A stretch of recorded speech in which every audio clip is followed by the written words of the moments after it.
ser gravado mesmo. Sim, tem que ser gravado e depois eu passo para o Facebook. Tá. Aleluia, Senhor. Glória. Que a graça e a paz de Jesus seja com todos os irmãos, as irmãs nessa noite. Amém. É um prazer revê-los Aleluia. mais uma terça-feira na casa de Deus aqui. Mas aqui tem um público fiel, né? O povo vem para a escola mesmo, eles são guerreiros, gostam de aprender da palavra de Deus. Glória a Deus. E hoje, não é? Tema, estamos indo para o final da nossa revista, né? A expansão da igreja, não é? É a lição, estamos aqui na lição de número 10, de 7 de setembro de 2025, estamos atrasados, mas estamos chegando lá. E que Deus abençoe a todos os irmãos, as irmãs que estão presentes aí. E vamos gravando a nossa escola dominical aí, vamos soltar na mídia aí. Não, porque às vezes a gente pensa que não é nada, meu irmão, quando vê Jesus está falando com alguém lá dentro da casa dele. E aí nós temos as redes sociais, e é para isso mesmo, é para o bem do evangelho, não é? Glória a Deus. Isso aí vai longe. Eu tenho muita gente que nem no meu Facebook tá, mas são meus seguidores. Tem gente que está aparecendo, me seguindo, e que eu nem sei quem é, né? Tá entrando. Então nós vamos semeando a semente, não é? Eu tenho mais de 2.000 pessoas no meu Facebook, não é? E fora os meus seguidores, né? Que são muita gente, tá?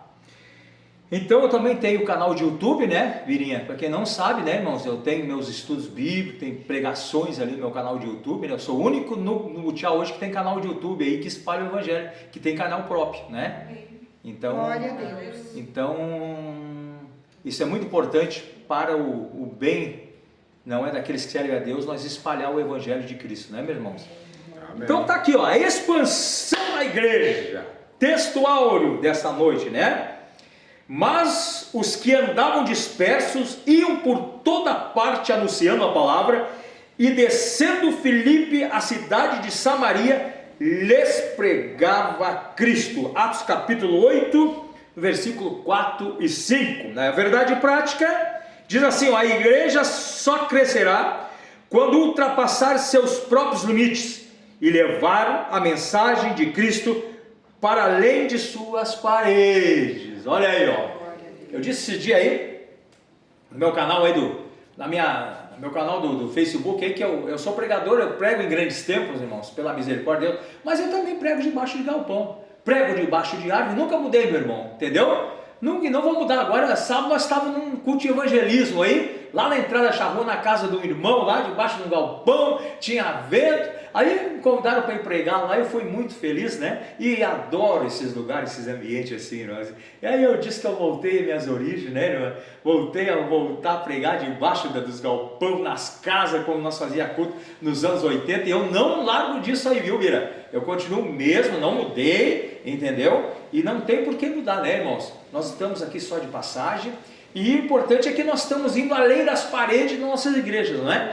Para fora, para pregar e anunciar o reino de Deus, não é? E deu meu testemunho ali, Deus operou grandemente, falou forte com o povo ali, não é? Porque muita gente que não sabe o que aconteceu comigo, não conhece ainda o meu testemunho, do milagre que Deus fez na minha vida, através de um câncer que eu tinha, né? E Jesus me restaurou, né? Então nós estamos anunciando que Jesus ainda cura, que Jesus faz milagre, que Jesus batiza com o Espírito Santo, que Jesus não mudou, que Ele é o mesmo dono da igreja como era, e Ele está aqui no nosso meio, nessa escola bíblica dominical, e nós estamos aqui para adorar o nome dEle, né? Todo dia que nós viemos na casa de Deus é uma felicidade, né, meu irmão?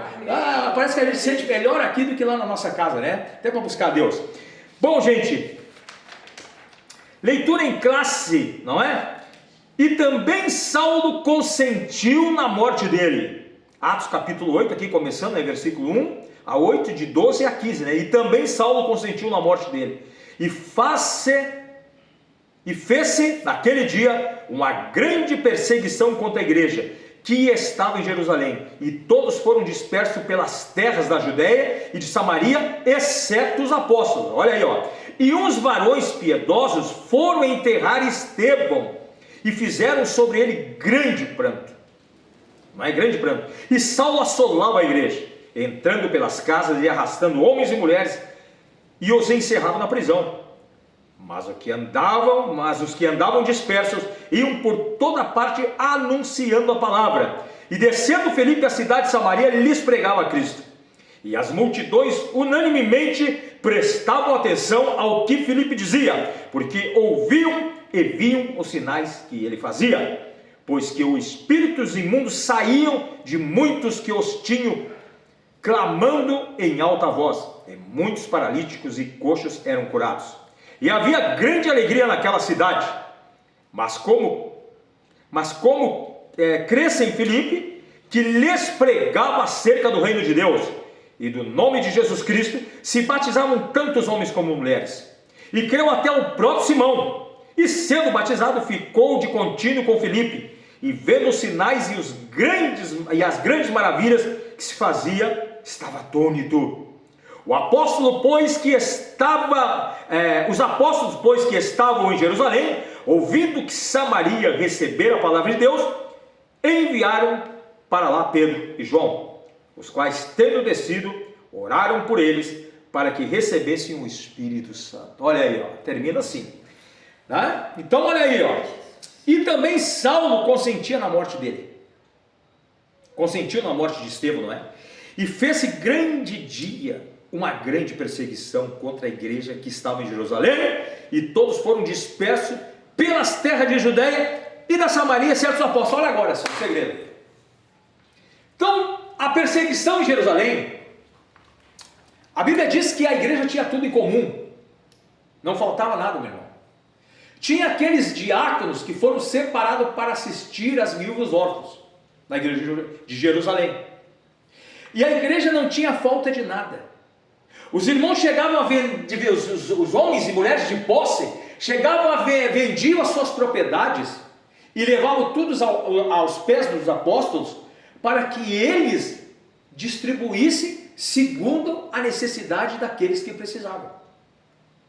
Então vejamos aqui nós temos uma lição, que tudo era repartido, gente, conforme a necessidade daqueles que precisavam, não daqueles que não precisavam.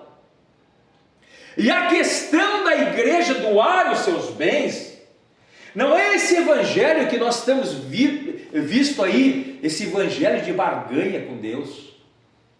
Eles faziam isso voluntariamente. Os discípulos não pressionavam os cristãos da época para doar os seus bens, mas eles doavam de coração. Então tinha uma comissão na igreja, e isso é muito importante, irmãos. A igreja ela tem que ter hoje uma comissão de visita de pessoas necessitadas. A igreja é obrigada a ter essa comissão de visita. Amém. Toda igreja tem. Se a igreja não tem essa comissão de visita, tem que ser feita uma comissão urgentemente de visita, para que as pessoas possam ir nos lares assistir aqueles irmãos. Quantas vezes os irmãos estão necessitados e a gente não sabe? E necessitado em todo sentido, né, irmão? Em todo sentido. Irmãos que vinham na igreja, de repente parar, tem que ter. Parar tem que ter uma comissão. Aqui no Butiá, eu não sei, Oséias, tu que tá a par aí de tudo aí, eu não sei, antigamente, no nosso tempo aí, Mirinha, tinha uma comissão de visita, né? Existe ainda hoje? Não, hoje não tem mais.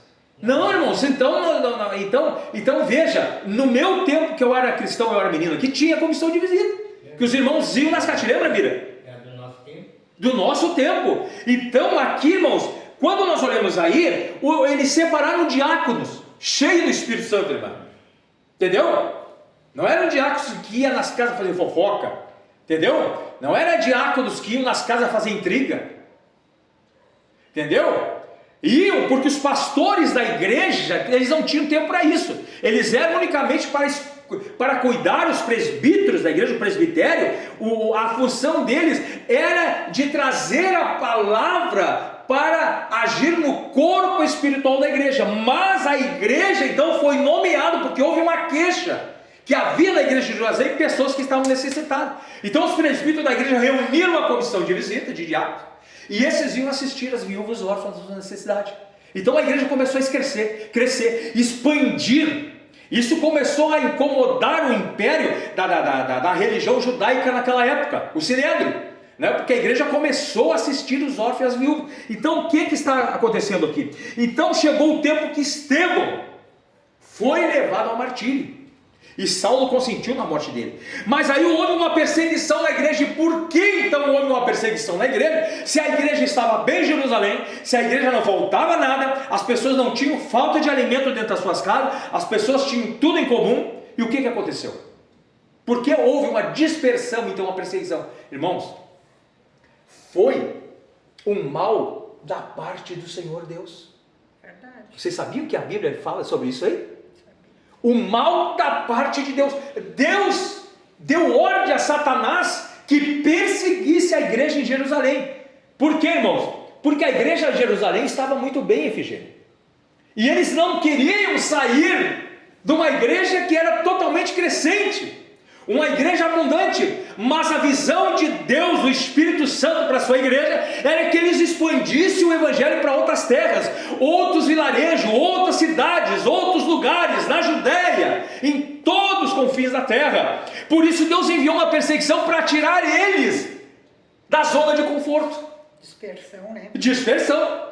E essa dispersão foi o que Deus tinha em mente. Era necessário haver uma perseguição para espalhar a igreja. E veja que a igreja ela não se acomodou. O que ela fez? A igreja na perseguição era para ter se escondido nas cavernas, nas tocas, em suas casas. Não, eles foram com ousadia e começaram a espalhar o evangelho de Jesus. E quanto mais perseguiam a igreja, mais a igreja florescia, mais a igreja crescia na graça, mais a igreja crescia no poder e na autoridade da pessoa de Jesus. Que coisa incrível, não? E este foi o segredo da dispersão. Foi gerada pelo próprio Deus. E não se fragmentou também, né? E não se fragmentou, pelo contrário, robusteceu a igreja. A igreja foi criando corpo, a igreja foi criando uma cascadura, entendeu?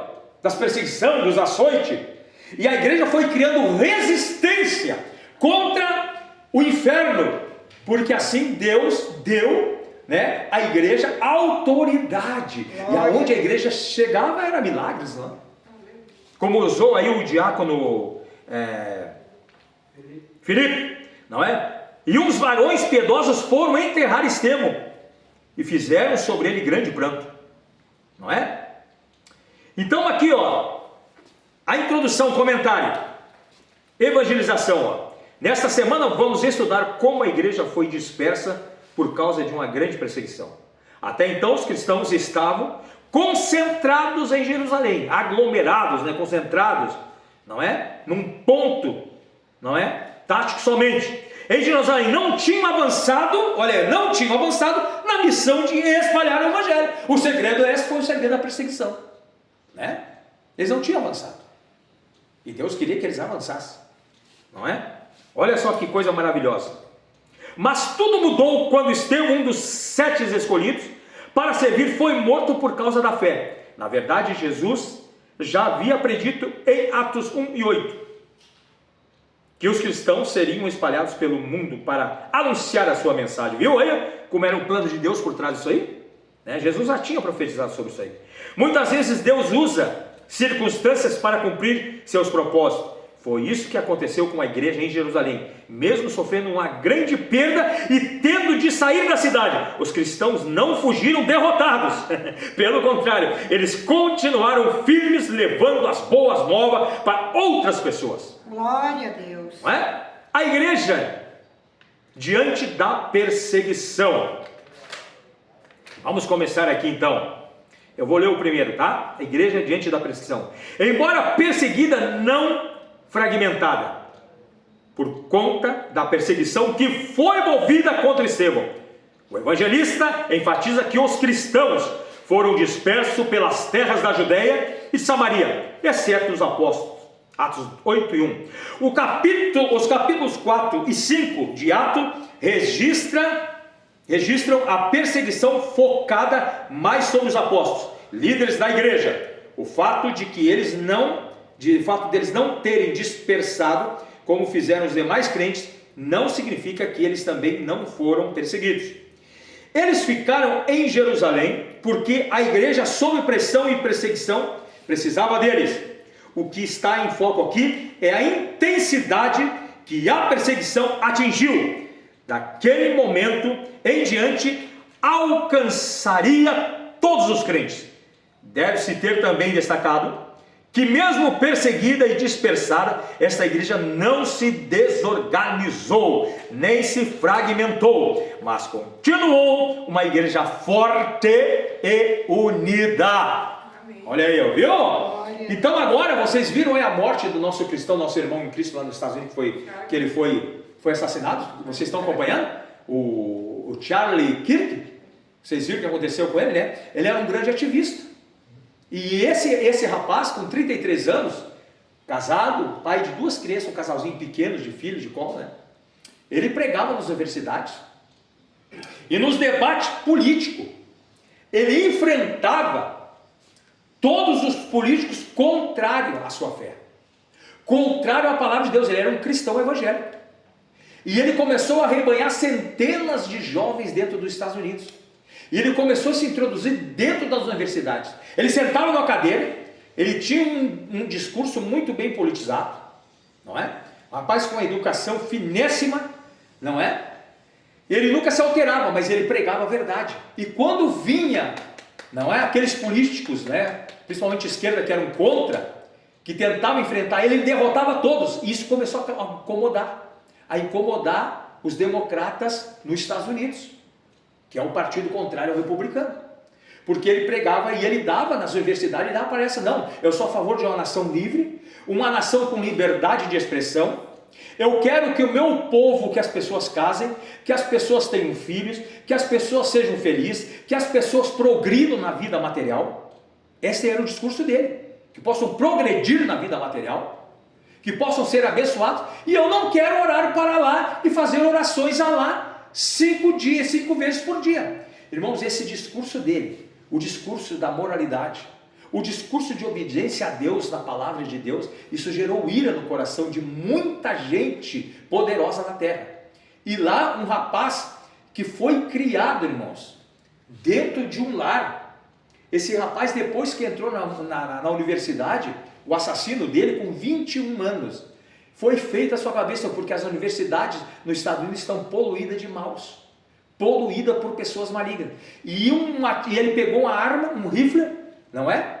E a 120 metros, quando o Kirk estava dando uma palestra, ele disparou um tiro, pegou no pescoço do rapaz, ele caiu ali, o sangue correu, mas não puderam fazer nada por ele. E ele veio, e esse homem se tornou um mártir evangélico. Tu viu, né? Nos Estados Unidos, irmão, acompanhou? Ele se tornou um mártir nos Estados Unidos. Isso, sabe o que isso gerou agora, irmão?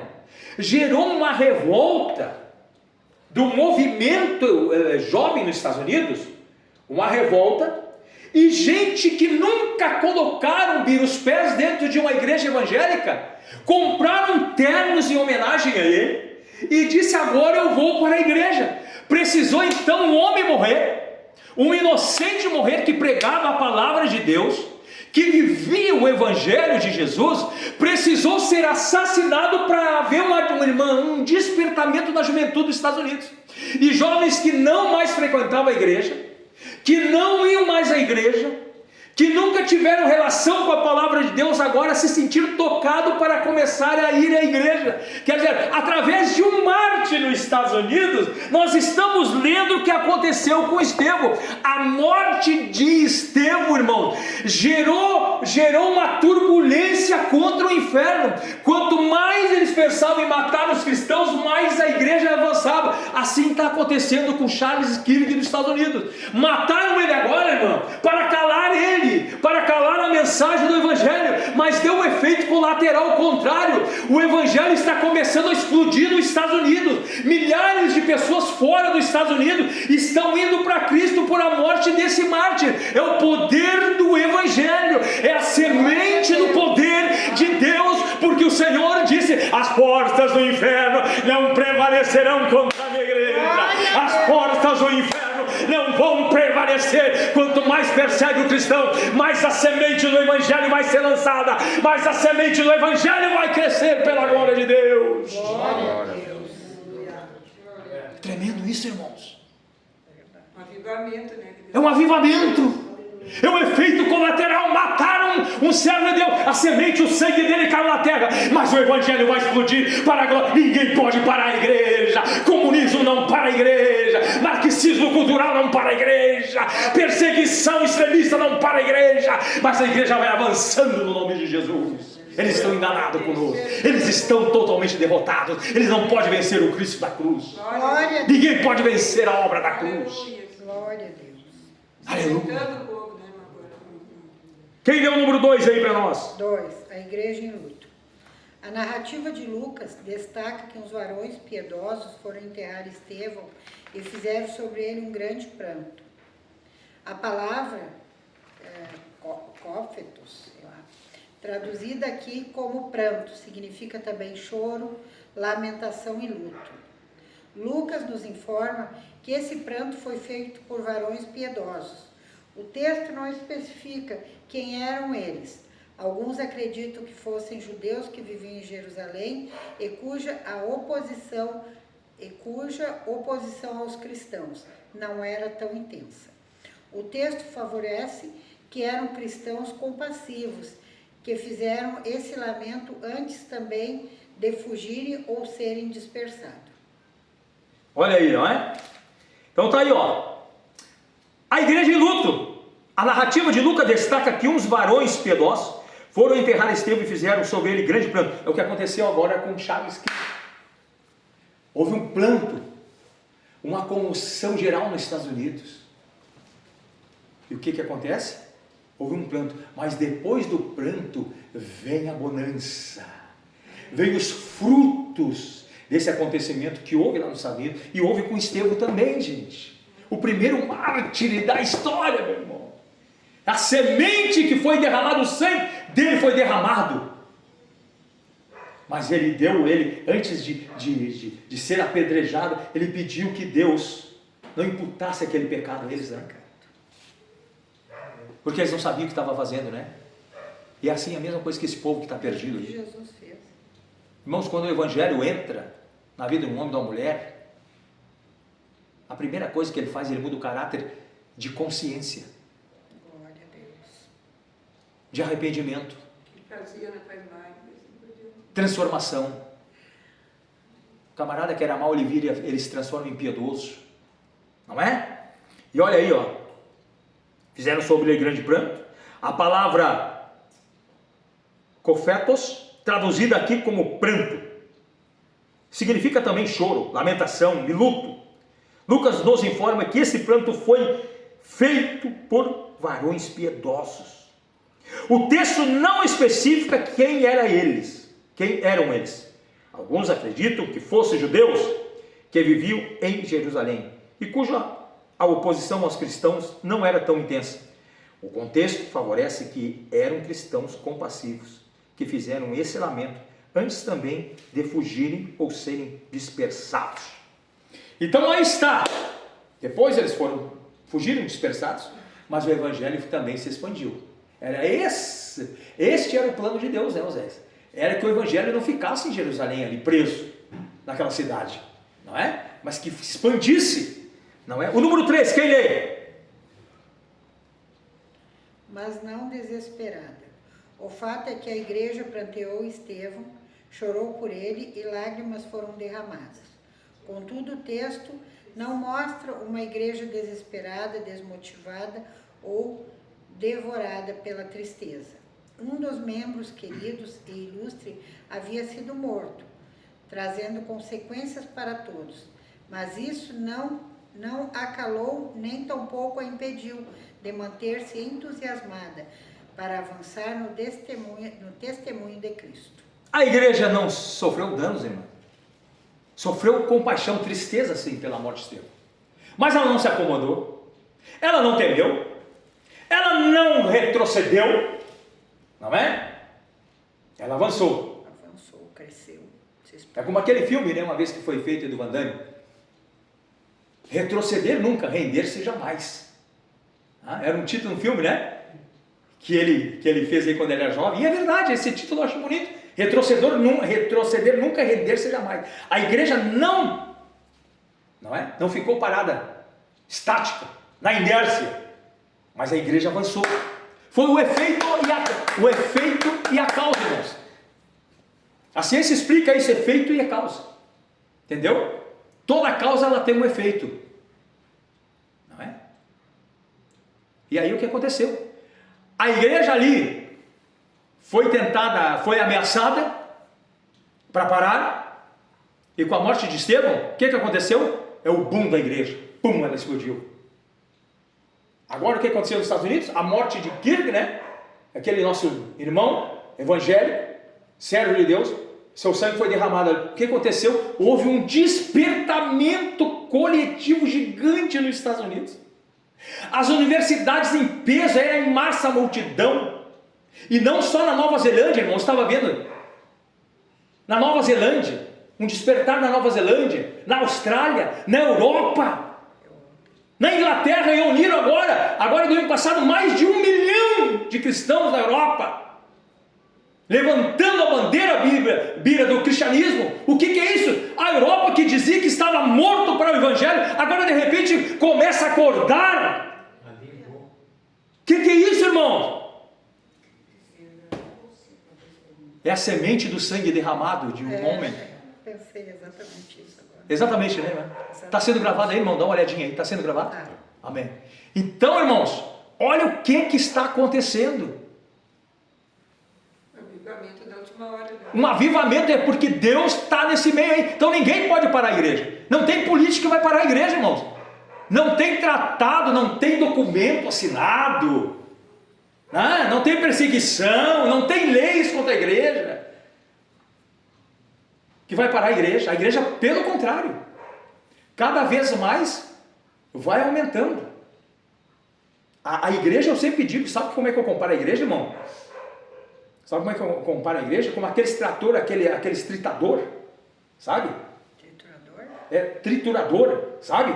A igreja é um rolo compressor. Ela vai passando por cima de tudo, que se ficar na frente vai sendo moído. Entendeu? É o que está acontecendo aí, um despertar. O inferno que é parar a igreja piorou. Agora piorou para eles. A igreja agora vai avançar cada vez mais. Cumprimento da palavra. É o cumprimento, porque Jesus não pode ser derrotado pelo diabo. Porque ele disse que nos últimos dias ia ter um avivamento. Deus vai mandar um avivamento aí de uma forma assim, ó. Eu estava lendo, irmãos, e começando a olhar. Na Inglaterra, eu disse aqui para vocês, na Inglaterra está havendo um despertar, irmã, não dos pais e os avós da igreja, mas dos jovens. Que a gente espera que os jovens sejam os últimos, né, Efigênio? Não, lá está um efeito contrário na Inglaterra. Os jovens estão despertando os pais e os avós para o evangelho novamente. O que é isso? É o poder da palavra de Deus, que vai triturando tudo. Foi bom, e ele pregando um charco desse, né? Sobre família, né? Sobre família. Glória a Deus. E aí os opositores, porque eles querem homossexualismo, essas coisas, ficaram furiosos. Isso aí, né? Então aí, ó, Eles se levantam, eles matam, mas o sangue derramado levanta uma multidão. Não, é pior para eles. Pior. Quanto mais eles tentam fazer isso, é pior para o lado deles. Sangue inocente derramado. Sangue inocente derramado, daí é pior. Aí sim, aí é pior. Entendeu? Porque eles não estão lutando, irmãos, eles não estão lutando contra uma sociedade qualquer, eles estão lutando contra o poder de Deus. É por isso que o Gamaliel ensinou lá, e ele era um homem ouvido, ele disse: olha, você não se levante contra esses homens aí, porque se esses homens vieram de Deus aí, vocês vão estar lutando contra Deus. Não foi? Deus usou um fariseu para defender os discípulos.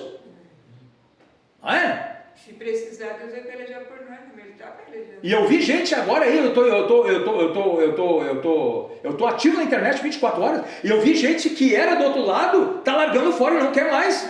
Porque eles mesmos estão se acordando, não, tem alguma coisa errada aí. Então, essa mensagem diabólica, satânica que está sendo lançada aí, está acordando também muita gente depois da morte desse homem aí. Lá nos Estados Unidos. É o que aconteceu com o Estevão. O Estevão morreu para que a igreja explodisse no mundo. E é o que está acontecendo agora, nós estamos vendo a repetição. Por quê, irmão? Porque o evangelho, ele não pode parar, Efigênio. O evangelho que era lá na época de Estevão, não ficou parado no tempo. Ele continua aqui, ó, vai avançando. Até a volta de Jesus ele vai avançar. Glória a Deus. Mas esse rebuliço todo que está acontecendo acontecendo para demonstrar que Ele é Deus, né? Para mostrar que Ele é Deus e Ele tem todo o poder. Qual é o número que agora nós vamos ler agora? A igreja que evangeliza. 2. Segundo ali. A igreja que evangeliza, isso aí. Lê aí, Zé. Está aí? Evangelização centrada na palavra. Em Atos capítulo 8, versículo 4, lemos que os que andavam dispersos iam por toda parte anunciando a palavra. Esse versículo mostra que a igreja primitiva era motivada pelo poder do Espírito Santo, ou seja, cheia da presença divina para levar a mensagem de Jesus adiante. Mas além disso, a igreja de Jerusalém também era focada na palavra de Deus.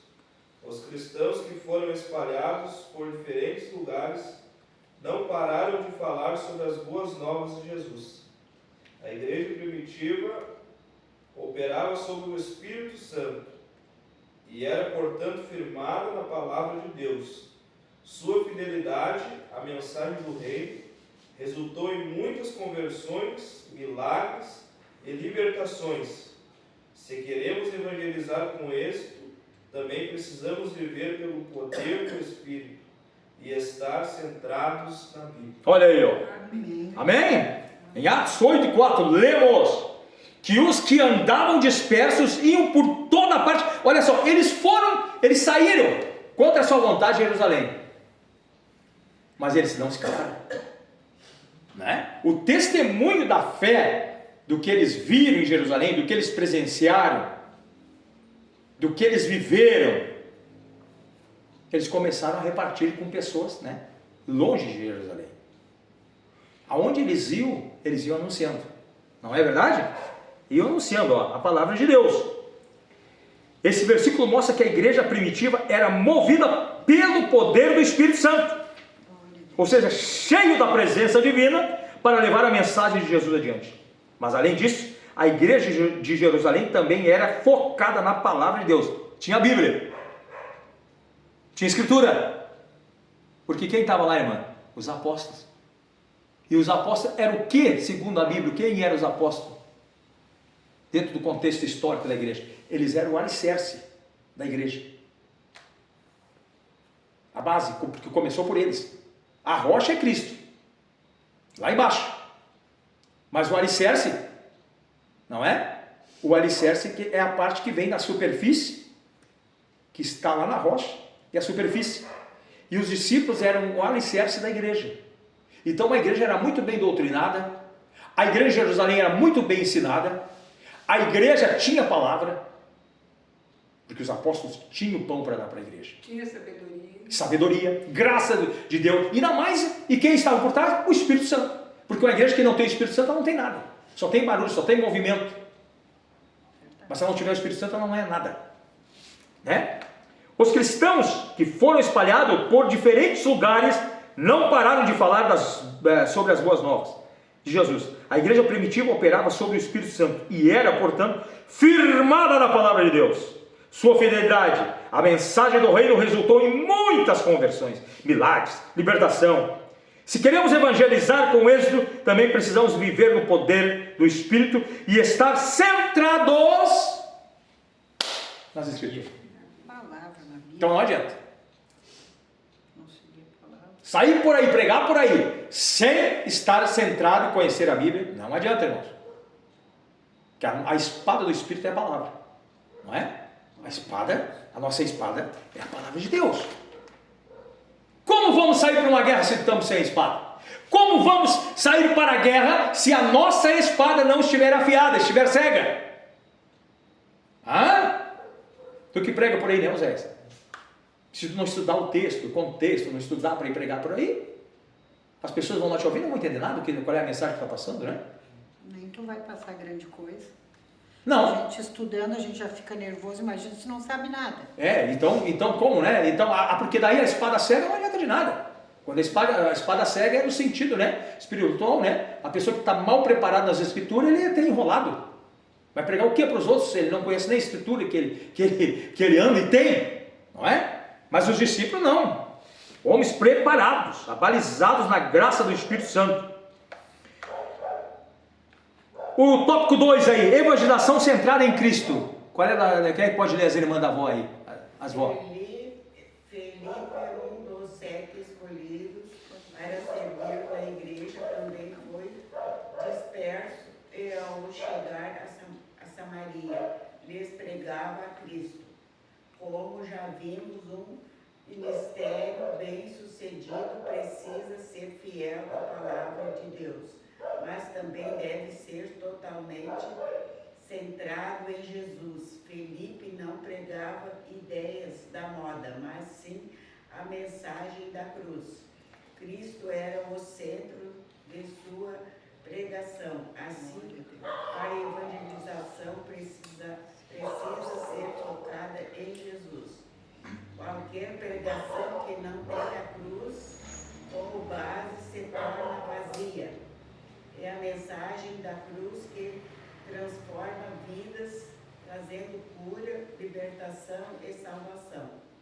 Foi por isso que a campanha evangelística de Felipe em Samaria teve tanto impacto, muitas pessoas foram salvas e libertas, porém não devemos colocar nossa confiança em estratégias humanas, mas priorizar nossa ação no poder do Espírito e na força da palavra. Amém.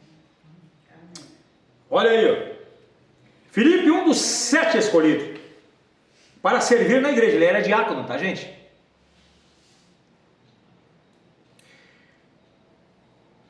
Também, então, o diácono não é só para pintar a igreja, para ser servente da igreja. O diácono é para visitar aqueles que estão em necessidade na igreja. O trabalho do diácono tem que ser isso, senão ele não é diácono, ele é meia boca. Aí ele é meia boca, tá? E o Filipe fazia isso. Ele era cheio do Espírito. E para ser diácono ele tem que ser cheio do Espírito Santo ainda. Não pode consagrar qualquer pessoa a diaconato se a pessoa não é cheia do Espírito Santo. A pessoa ele vai numa casa aí, alguém se endemônia lá, vai expulsar de que jeito? Se ele não é cheio do Espírito Santo, irmão. Já pensou? O diácono tem que fazer as visitas. Pensou se ele é chamado para ir numa casa e ele não é cheio do Espírito Santo? O inimigo até debaixo dele. E aí alguém se endemônia na casa, ela chama, vem orar por uma pessoa que está endemoniada, possessa. Como eu soube esses dias aí no chat, a filha da mulher teve que sair para a casa da vizinha, porque a mulher quebrou tudo dentro de casa. Se endemoniou, o Satanás pegou ela lá e quebrou tudo. E eu vi de boca de uma mulher que vai nas casas afros. Não é ela mesma contando para mim. Que a mulher se endemoniou lá e a filha teve que sair para o lado e ficar na casa do vizinho, porque não suportava ficar dentro da igreja, porque quebrou tudo dentro de casa. E aí?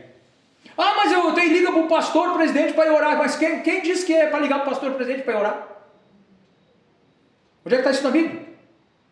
Mas eu tenho que ligar para o presbítero, falando, então o Valdemar que é evangelista ou Oséias lá. Mas como? Quem é que disse isso? Irmãos, quem estiver cheio do Espírito Santo, não precisa nem ser diácono. Ele tem autoridade para ir na casa e expulsar o demônio. Membro comum de igreja. Mas os diáconos aqui eram cheios do Espírito Santo. E eles iam enfrentar qualquer barreira. Eles iam no nome de Jesus. Entendeu? Irmã, nós soube de um caso hoje, bem ligeirinho, de um rapaz, deu no jornal hoje, no Jornal do Almoço parece, que o filho ficou possesso, mas os médicos não entendem, né? Os espirituais que foi uma coisa hipnótica, como é que é? Eles dizem que é esquizofrenia? Diz que é uma coisa que deu. É a primeira coisa que eles dizem que é. E a mãe desesperada, né? O filho estava possesso, chamou a polícia, né? Para ajudar, a polícia matou o rapaz.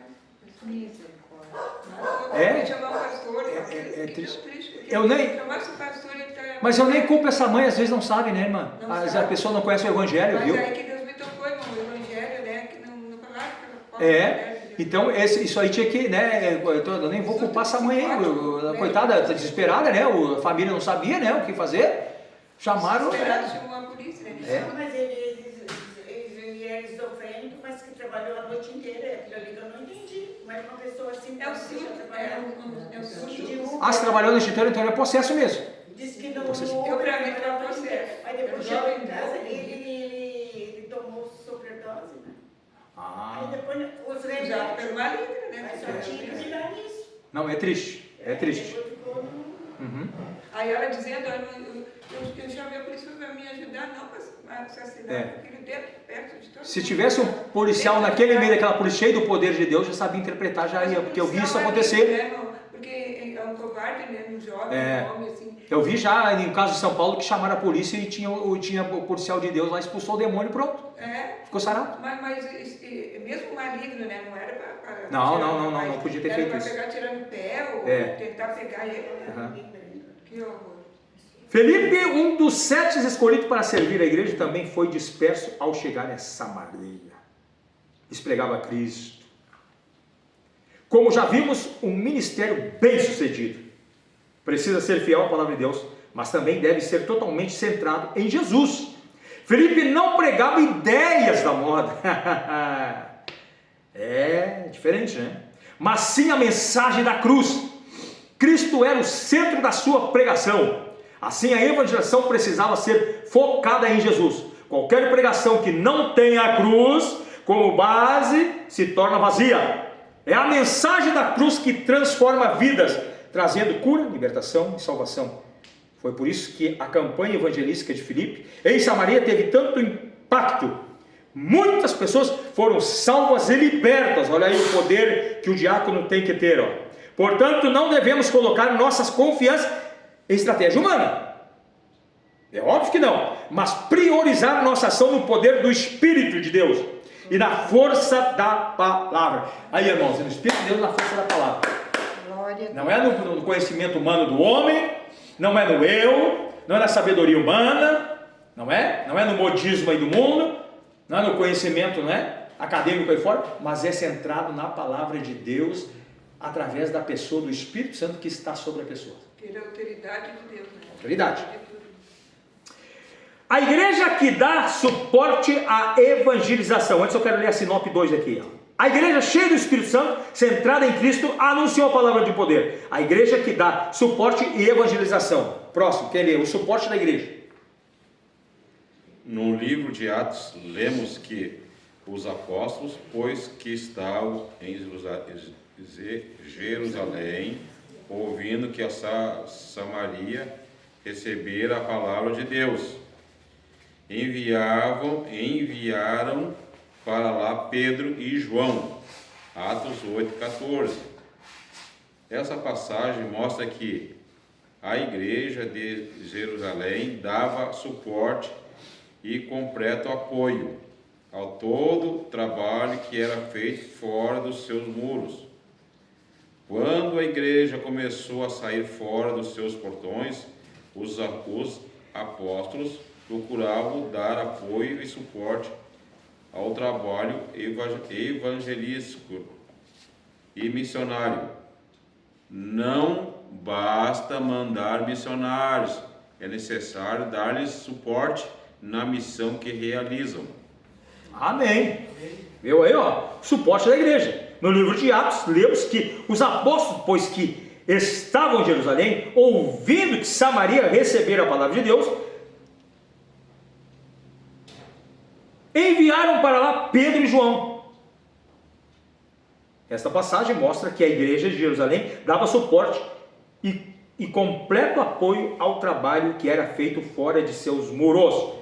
Quando a igreja começou a sair fora de seus portões, os apóstolos procuraram dar apoio e suporte ao trabalho evangelístico e missionário. Não basta mandar missionários, é necessário lhes dar-lhes suporte na missão que realizam. Então,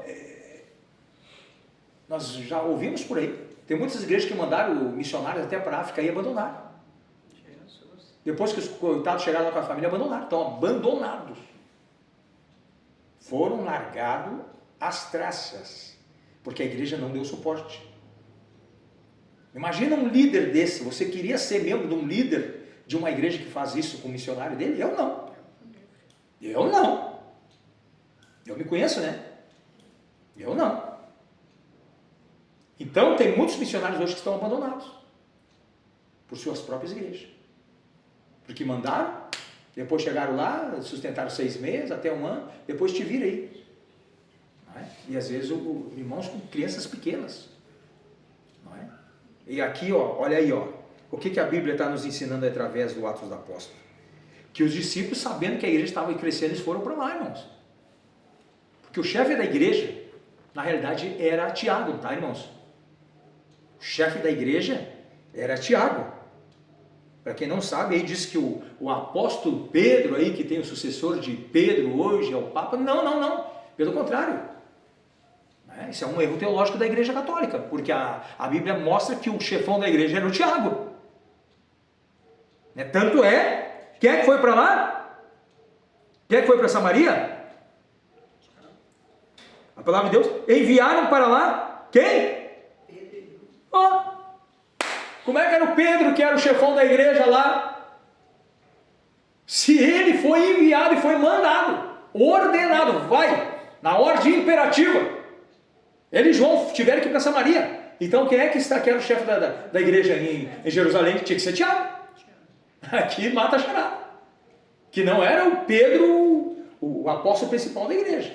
E a igreja católica coloca Pedro como a pedra. Como a pedra, mas biblicamente não tem. A pedra é Jesus. Quando Jesus disse para ele lá, olha, não foi carne nem sangue que te revelou, mas foi revelado pelo Espírito de Deus, não é? E sobre esta pedra Jesus estava apontando para ele, eu sou a pedra. Porque Pedro, na tradução, quer dizer pequeno pedregulho. Farelo de pedra. Petrus. Entendeu? Farelo de pedra, pedregulho.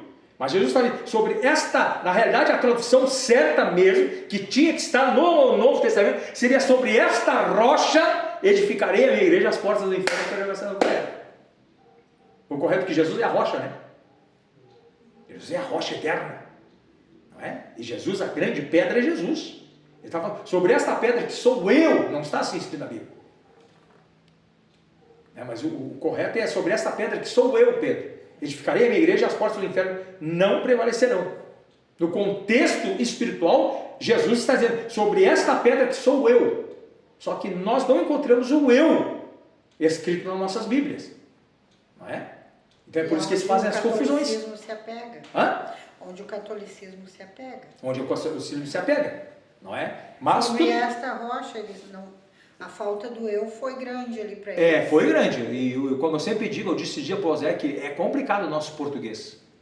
O português é pobre para traduzir mesmo o peso da palavra da Bíblia. Né? O português é pobre, é complicado. Mas aí a gente tem que fazer os malabarismos aqui para entender bem a Escritura. Por isso que tem gente que tem dificuldade de entender muitas coisas na Bíblia pelo que está escrito, não é? Então, mas isso aí com os anos, passados os anos, a gente vai estudando Bíblia e a gente vai caindo a ficha, vai se antenando, não é? E alguns pesquisam mais ensinos que pesquisam menos. E é onde a gente vai aprendendo. E vai aprendendo, né, para ter mais base, não é? Sobre a palavra de Deus, não é? Os cristãos entendem, né? Porque Jesus, ele pode tudo, né? A gente sabe que foi que Jesus... Exatamente. É porque em nós houve uma conversão, uma aceitação, uma busca, mas o catolicismo é como é que tu diz sempre? O que é por exemplo, o pai segue o filho, como é que é? A palavra que tu doutrina. Não foi doutrina. É um costume, tu passa de pai para filho. Exatamente. Quer dizer que não houve, tu não foi transformado, tu não foi captado pela vontade do Espírito Santo. É só passado. Não foi passado. É só uma tradição. A mesma coisa que a mesma coisa eu disse para o Zé ontem, que no original do hebraico mesmo, o peso mesmo, o significado quando Jesus disse dai a outra face, né? Se debaterem uma face da outra, esse dar a outra face, na realidade, no contexto correto, é virar as costas e sair. O camarada lá esbofeteou uma pá! E essa palavra é muito pregada. Muito pregada, vira o rosto, não é isso. No peso mesmo, a outra face é virar as costas, baixar a cabeça, sair e pedir misericórdia para Deus. Assim como aquela. E orar por aquela pessoa que agrediu. Assim como a outra aquela, face quer dizer isso. Pregar para alguém não Mas aceita. Infelizmente esse contexto não está, não é? Mas no peso mesmo, do sentido da palavra, quer dizer virar as costas e sair, é dar a outra face. E na realidade a aprendizagem nossa ocorre pela revelação do Espírito Santo. Pela revelação do Espírito Santo. Porque entendeu? Se tu vai por as coisas que estão escritas ali, pressupõe que que o cristão tem que se dar para apanhar, e exato, não é isso, é exatamente, vir as não é isso. costas e sair. Se acontecer, então a gente vai baixar a cabeça, se humilhar, né? Quer dizer, dar a outra face, se humilhar e sair fora. Né? Não vai brigar lá com o camarada, vai brigar com o camarada lá porque ele não entendeu o evangelho, ele foi lá e cuspiu na tua cara, te agrediu, agora eu vou sair no soco com ele aqui. Não. A gente vê que o que ele está fazendo ali não é ele que está fazendo, é aquele que está nele que está fazendo aquilo ali. Ignorância de muitos políticos, daí não vai dar minha cara. E daí o que vai fazer? Eles acham que é verdade. E aí ele simplesmente vira as costas e sai. Isso é dar a outra face, não é?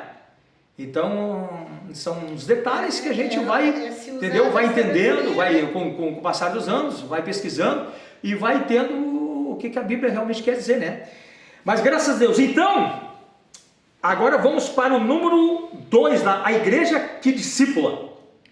Irmãzinha, Figênia, é tu? Vai lá, Figênia. A igreja que discípula. Lucas mostra que os apóstolos, tendo ido a Samaria, oraram por eles para que recebessem o Espírito Santo. Esse contexto mostra, além do apoio dado ao ministério de Filipe, o trabalho do discipulado da igreja fazia parte da disciplina dos apóstolos, o ensino sobre a iniciação cristã, que envolvia o ensino sobre a conversão, o batismo nas águas e a capacitação do Espírito. O texto bíblico diz que as pessoas aceitaram a palavra de Deus, isto é, se converteram e foram batizadas nas águas. Contudo, por uma razão não especificada, aqueles crentes não haviam recebido o Espírito Santo. Olha aí. A igreja que discípula, né? Lucas mostra que os apóstolos, tendo ido a Samaria, oraram por eles para que recebessem o Espírito Santo. Esse texto mostra, além do apoio dado ao ministério de Filipe, o trabalho de discipulado da igreja, gente. Olha o segredo, ó. Então não basta só pregar, Efigênia. Tem que discipular. Por isso que vocês sabem que vocês conhecem, já ouviram falar nas 4 características do batismo verdadeiro nas águas? Tem 4 características. Primeiro, por que não batizamos criança? Por que não batizamos criança? Porque é antibíblico. Primeiro, como uma criança pode ter consciência de saber o que é certo e o errado? Não tem. Não é? Então, primeira coisa que tem que ser feita: pregar o evangelho. Segundo, discipular a pessoa na escritura. O que é? Primeiro, crer em Jesus. Não é? Pregar o evangelho, aliás. Depois, ser discipulada. Segundo, discipulado é ensinar, quer dizer, discipular é ensinar a pessoa que está ouvindo o evangelho. O que se trata o evangelho? Terceiro segredo de um batismo real e bíblico: a pessoa tem que crer de espontânea vontade. Ele crê que Jesus Cristo é o Salvador e que a Bíblia é a palavra de Deus? Bom, se ele crê, então já é um grande passo. E o quarto,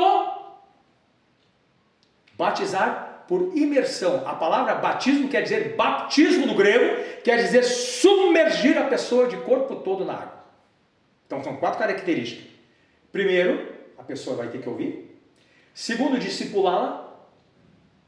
Terceiro, a pessoa tem que crer que Jesus Cristo é o Salvador e que a sua palavra é verdadeira.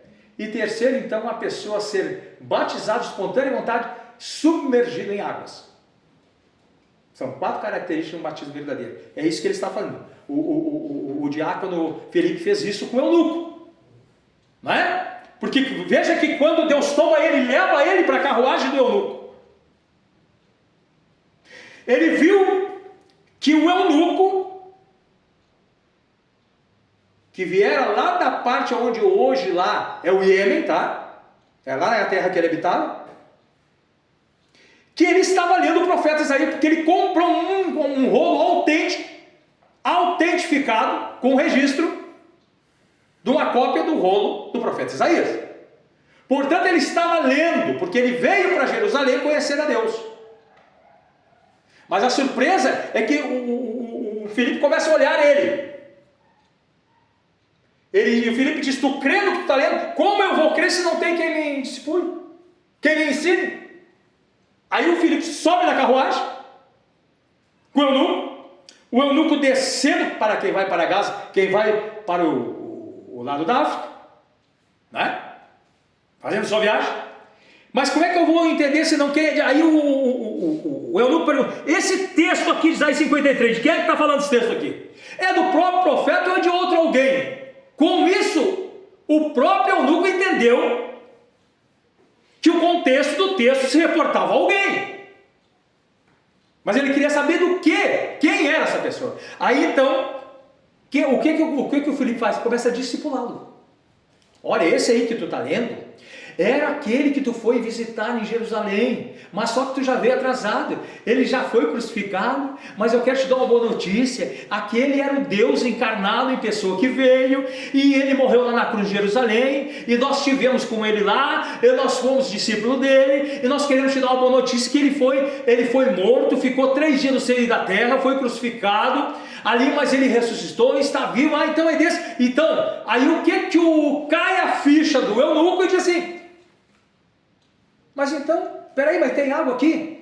Passaram, mas tem uma água aqui, o que me impede de ser batizado? Tu crê? Creio. Aí o Filipão desceu da carruagem, jogou ele na água, mergulhou ele na água, quando ele sai da água, Deus o toma e tira, e o eunuco não viu mais. Isso é um arrebatamento na horizontal. Sabe o que é um arrebatamento na horizontal, gente? O arrebatamento é Deus trasladar uma pessoa de uma região geográfica e transportar, seria assim como o teletransporte. Já viu aquele filme Teletransporte, né? Jornada das Estrelas, tinha muito isso, teletransporte, né? Deus pega a pessoa de um lugar, isso é um arrebatamento na horizontal, e leva a pessoa para outra região. E o eunuco nunca mais viu o Filipe. E foi, e se transformou um evangelista para toda a Etiópia. Os mistérios de Deus, né? Ele se torna o primeiro evangelista lá na Etiópia. Já sai dali transformado e um evangelista pronto, que loucura! O poder do evangelho foi instantâneo na vida daquele eunuco. Estão entendendo, gente? Então, discipulado é o que ele fez, não é? E aí, o trabalho discipulado na igreja fazia parte da doutrina dos apóstolos e o ensino sobre a iniciação cristã, que envolvia o ensino sobre a conversão, o batismo nas águas e a capacitação do Espírito. O texto bíblico diz que as pessoas aceitaram a palavra de Deus, isto é, se converteram e foram batizadas nas águas. Contudo, por uma razão não especificada, aqueles crentes não haviam recebido o Espírito Santo. Olha o segredo.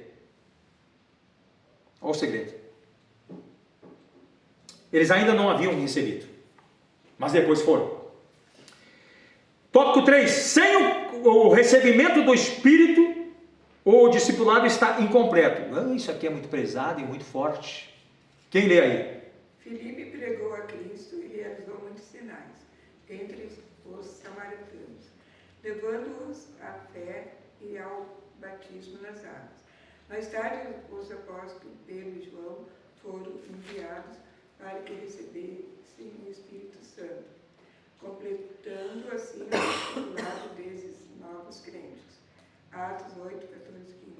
Para os apóstolos, o discipulado estava incompleto sem o recebimento do Espírito. Essa visão da conversão cristã permanece e devemos levar os novos na fé e a desfrutarem da experiência pentecostal, assim como fizeram os apóstolos. Amém? Estamos chegando no final. Agora aqui tem um segredo. Preste atenção. Aqui está a cereja do bolo do ensino de hoje. Olha o segredo. Então, aqueles crentes que foram batizados lá em Samaria não tinham recebido o Espírito Santo ainda. Sem o recebimento do Espírito Santo, o discipulado não estava incompleto, gente. Filipe pregou a Cristo e realizou muitos sinais entre os samaritanos. Então houve curas ali, houve milagres, gente doente foram curados, espíritos malignos foram expelidos das pessoas, etc, etc. Levando-os à fé e ao batismo nas águas. Mais tarde os apóstolos Pedro e João foram enviados para que eu recebesse o Espírito. Agora, preste atenção. Quem era Filipe? Diácono. Mas foi preciso, minha irmã, chamar os presbíteros da igreja. Mas por que os presbíteros da igreja? Agora foi necessário chamar os presbíteros. João e Pedro eram presbíteros da igreja. Eles vêm e com imposição de mãos e autoridade, eles são batizados no fogo do Espírito Santo. Quer dizer que toda pessoa então que vai em águas, ela não tem o Espírito Santo? Não, ela tem o Espírito Santo. Quando se é batizado nas águas, olha a diferença aqui, estou fazendo uma divisão de águas aqui, quando se é batizado, eu te batizo em nome do Pai, do Filho e do Espírito Santo, porque nós não batizamos, nossa igreja não batiza, só em nome do Pai e do Filho. Nós não somos unicistas. Tá? A igreja Assembleia de Deus não é unicista. Nós batizamos em nome do Pai, do Filho e do Espírito Santo, como ordenança que Jesus mandou isso. Foi Jesus que mandou. E de batizar em nome do Pai, do Filho e do Espírito Santo. Então nós não somos unicistas. Nós estamos na palavra imperativa de Jesus. A palavra imperativa de Jesus. Agora preste atenção. Então quando a pessoa é deitada em água, ela não recebe o Espírito Santo? É claro que ela recebe o Espírito Santo. Isso é automático. Ela fez a confissão de fé, a Efigênia dela, ela já sai da água, recebeu o Espírito Santo. É o Pai, o Filho e o Espírito Santo. Ela foi batizada no nome da Trindade. Mas o que faltava agora, meu irmão? O fogo do Espírito Santo, que é o batismo de fogo. O falar em línguas. O que faltava era falar em línguas. O que faltava era falar. Porque se elas receberam o Espírito Santo nas águas, pela mão dos apóstolos, então que Espírito Santo é esse que eles não tinham recebido ainda? Era o fogo do Espírito Santo. É o batismo de fogo, gente. Por isso que é importante o pentecostalismo no mundo. O que faz toda a diferença. E se vocês... Já nos torna ser o templo do Espírito Santo. E se alguém que vai ver esse vídeo, essa live aí, não entenderam isso ainda, não é? Porque depois as pessoas irão ver essa live que eu estou dando esse ensino aqui, tem que entender uma coisa. Existe uma agência no mundo, meu irmão, e essa agência é de um ateu. Eles fizeram uma pesquisa no mundo, Osés. Sabe a conclusão que eles chegaram? Sabe qual é a conclusão que eles chegaram? Um ateu, tá? Não é um cristão que serve a Jesus. É uma pesquisa muito profunda, eles fizeram pesquisa no mundo todo. Que eles dizem que o que vai moldar o mundo, como uma roda, girando como uma roda, Efigênia, são as igrejas cristãs pentecostais. Glória a Deus. Porque senão o ateu, que tem um centro de pesquisa, que fez essa pesquisa, ele disse que o que leva o cristianismo nas costas é a força pentecostal dos cristãos pentecostais. Através do pentecostalismo, que já estão mais ou menos em 700 milhões de pentecostais no mundo todo, ela é a força motriz que traz as outras igrejas cristãs nas costas que não são pentecostais. Vocês entenderam? Trabalhar de Deus, né? Por que tinha que ser os pentecostais? É os pentecostais que faz com que a igreja mundial cresça, até mesmo aquelas que não são pentecostais. Somos a força principal. Nós somos... Jesus. Por quê? E veja, por que é importante que uma igreja esteja baseada em atos, nas escrituras, fundamentado na doutrina dos apóstolos.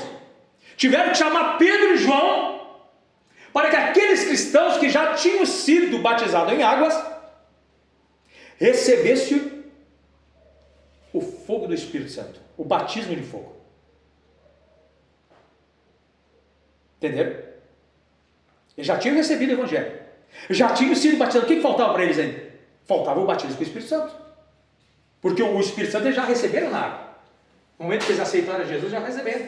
O problema é que eles não tinham fogo ainda, e eles tinham que receber o revestimento, viu, Zé?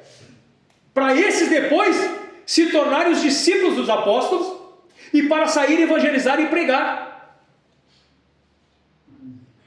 E combinado com o que eu disse para vocês nessa pesquisa científica que esse ateu, que tem uma agência internacional que fez, você começa a entender o poder do pentecostalismo no mundo. Irmão, mas o senhor não tem achado que esse batismo de fogo não tem sido tão assíduo como era antes? Sim, não tem sido não. Eu observo assim que na igreja, a gente, antigamente, parecia que assim era um pavio, uma corda de pavio de pólvora. Um era renovado, a igreja toda era... E a gente nota que pouco... E sabe por que, irmã, que está acontecendo isso? Vou te dar a resposta aqui. É por isso que o obreiro tem que estar preparado para responder às questões da igreja. Sabe que isso me preocupa na igreja, viu, Bira? Assim como essa irmã aqui está fazendo a pergunta para mim, tem muitos questionamentos dentro das igrejas no Brasil aí, que não está sendo respondida à altura para as pessoas. E as pessoas saem da igreja e saem em dúvida. E nós não podemos deixar nossos irmãos saírem em dúvida. Sabe por que isso, irmão? Porque também dentro das igrejas, e quando eu estou falando igreja, eu estou falando em todas as denominações, eu não estou falando só na nossa, aumentou o índice de cristãos ateus dentro da igreja. Meu Deus. Batizados, obreiros ateus, que eles não creem mais em profecias, eles não creem mais em revelação, eles não creem mais em poder de Deus, eles não creem mais em cura, porque a incredulidade está sentada nos nossos bancos da nossa igreja. A incredulidade, e principalmente de muitos obreiros no Brasil.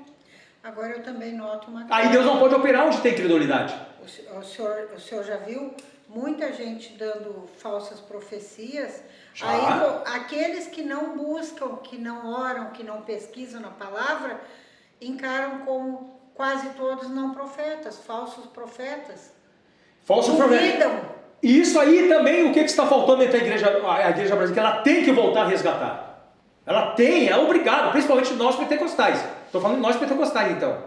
Ela tem que resgatar o dom do discernimento. O obreiro tem que ter discernimento. Quando a profecia é de Deus e não é. Quando é revelação da carne, nós temos que estar com a nossa mente. O obreiro, ele tem, o presbítero, o evangelista, como eu, o pastor, ele tem que ter revelação para discernir se aquela profecia vem de Deus ou não é. Ele tem que ter revelação disso. Mas a gente sente, irmão. Sente. Quando a gente está no Espírito, realmente a gente sente. Quando é profetada, entendeu? Porque, por exemplo, eu sou pregador para vocês. Se eu pregar 10 vezes aqui para vocês no culto, se eu começar todo o culto a revelar outro, profetizar para outro, vocês têm que desconfiar de mim. Pode ter alguma coisa errada com o Odemar. Por quê? Porque a autoridade máxima da profecia é a palavra. Está me entendendo? Se eu começar a revelar todo mundo aqui na igreja, ou vocês souberem, o Odemar foi pregar num lugar e o homem só revela. Não tem palavra? Pode ver a pessoa que muito fica revelando, não tem palavra? Fica profetizando? E nós querendo ouvir a palavra. Querendo ouvir. Outra coisa, quando lá o Osés está pregando aqui, eu já disse, ele é a autoridade máxima aqui. Aí se levanta alguém em profecia aqui, começa nos bancos profetizar para os irmãos, o profeta é ele lá que está pregando a palavra. Isso é ética. Paulo ensina isso nas suas cartas. Entendeu, irmãos? Então se eu profetizar tudo que é culto, entregar uma profecia para um, uma revelação para outro, todo culto, mas espera aí, todo culto que ele vem aqui ele tem uma revelação. Eu conheci gente que perturbava as igrejas porque eles não conseguiam ficar sentados no banco, porque todo banco tinha uma revelação para alguém, atrapalhava o culto. E depois o que aconteceu com essas pessoas? Ó, desviaram, caíram, porque a gente via que não era de Deus. Também tem isso, irmãos. Então isso nós temos que ter cuidado na igreja, tá? E o obreiro tem que ser maduro. Não é neófito, a Bíblia diz que quem prega a palavra de Deus não pode ser neófito na palavra. Neófito quer dizer de menino na palavra. Tem que estar balizado, tem que ter estrada, tem que saber o que fala. Então, como a irmã disse, por que nós não vemos mais milagre de hoje? Porque está cheio de incrédulo dentro da igreja. E vocês agradeçam a Deus pela vida do pastor Daniel que está aqui. Porque o pastor Daniel gosta de revelação, ele ama a profecia, ele quer que todo mundo seja, ele não atrapalhe o ministério de ninguém. Se vocês vissem os lugares que eu já passei, os lugares que eu já andei, vocês iam ficar apavorados. De igrejas ter sinetinha,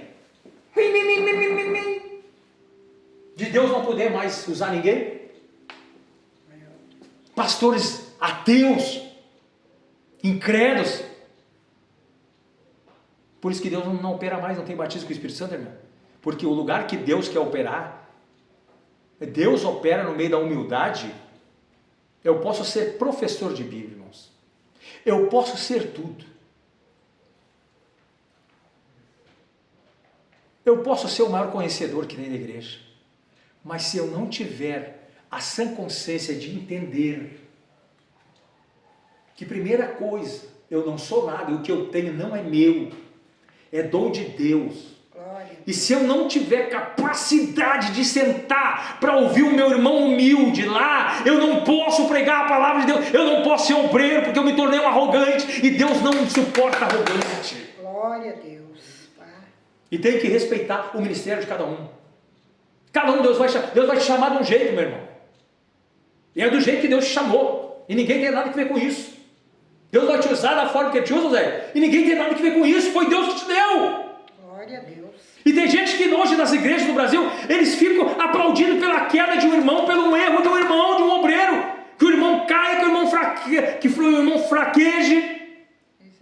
Mas ele devia apoiar o ministério do irmão que está se esforçando ali, que Deus está usando, porque ele não suporta ver o sucesso do seu irmão. Isso é pecado. Por isso que Deus não está operando mais, não está batendo com o Espírito Santo, por causa dessa gente que está infiltrada dentro da igreja. A própria inveja dentro. A inveja, a maldita da inveja do ministério dos outros. Isso é uma vergonha. Isso é uma vergonha para a igreja, invejoso. Esses dias teve uma irmãzinha aqui, não sabia nem ler, né, irmã? Não sabia ler, não foi alfabetizada. O Espírito Santo fluiu dentro dessa igreja, foi uma coisa muito linda, né? Dentro da simplicidade dela, ela pregou. Sim! Deus vai usar o que Ele quiser, meu irmão.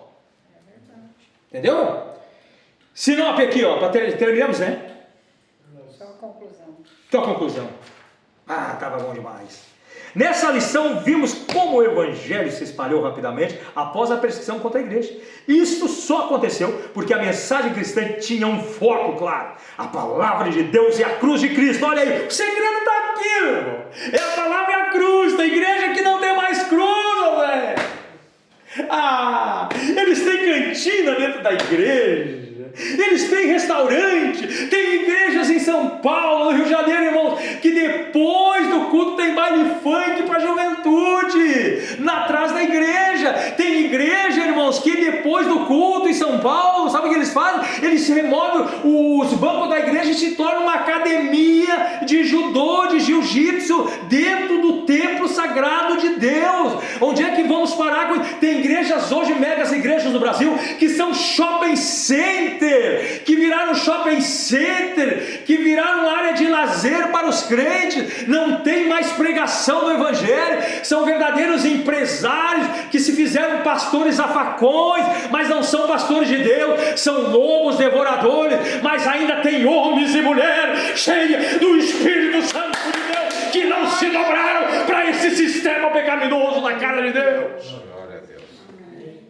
Ainda tem palavra de Deus, ainda tem cruz, ainda tem poder de Deus. E Jesus está curando aqui, Mutiá.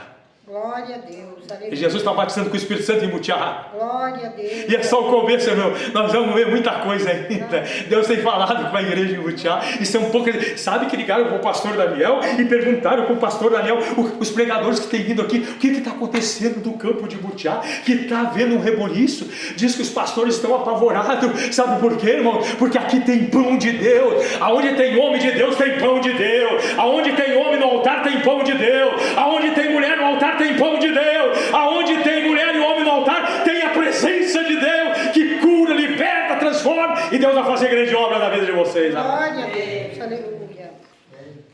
Agora vamos ir. Agora vamos ir. Já não é vigília, né?